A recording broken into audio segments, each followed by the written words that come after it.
How to add photos to your video in KineMaster.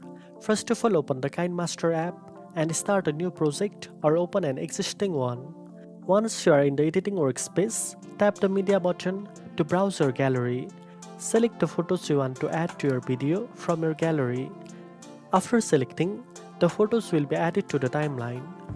You can adjust the duration each photo appears by dragging the edges on the timeline. To add effects, tap the photo on the timeline and use options like filters, animations, transitions, and more. You can also layer photos using the layer button to add text or stickers on top.